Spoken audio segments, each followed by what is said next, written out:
Oil ஊற்றிக்கலாம். கொஞ்சம் எக்ஸ்ட்ராவே ஊற்றிக்கலாம்.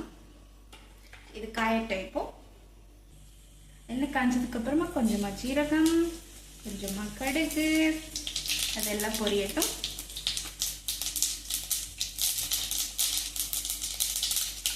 இப்போ நம்ம கட் பண்ணி வச்சுருக்க பூண்டு ஆட் பண்ணிக்கலாம்.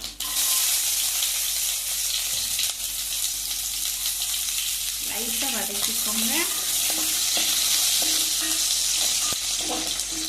லைட்டாக வதங்கினா போதும். இப்போ நம்ம வெங்காயம் ஆட் பண்ண போகிறோம்.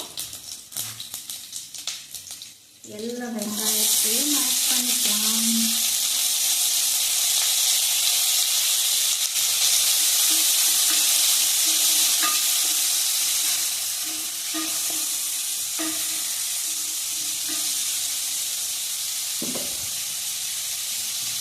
இதில் லைட்டாக உப்பு போட்டிங்கன்னா சீக்கிரமாக வதங்கும்.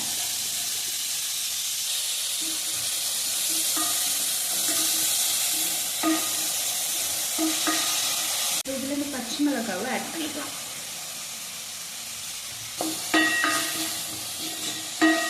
இப்போ வெங்காயம் லைட்டாக வதங்கிடுச்சு. இப்போ தக்காளி ஆட் பண்ணி வதக்கிக்கலாம்.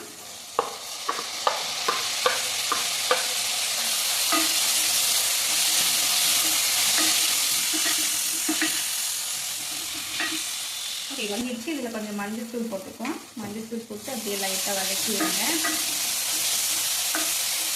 அடி பிடிக்காமல் இருக்கணும். லைட்டாக வதங்கினதுக்கப்புறம் இப்போ நம்ம மசாலா போடலாம்.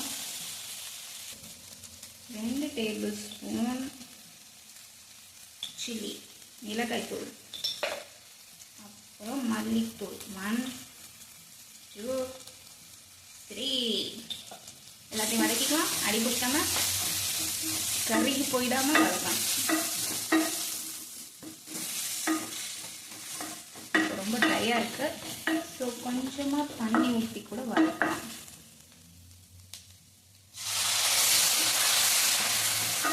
ஓகே, நல்லா வதக்கிக்கலாம். அப்பா சாரி.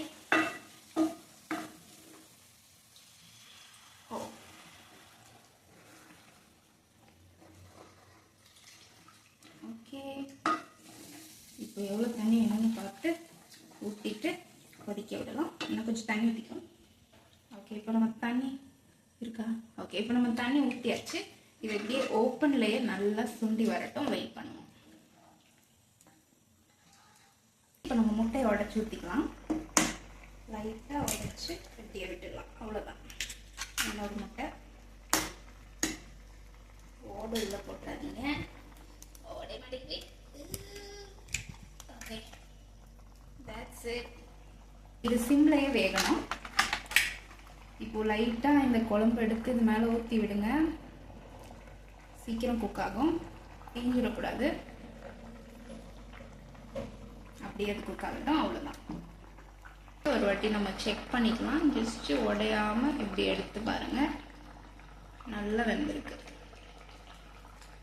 நல்லா வெந்திருக்கு. அவ்வளோதான். It's ready.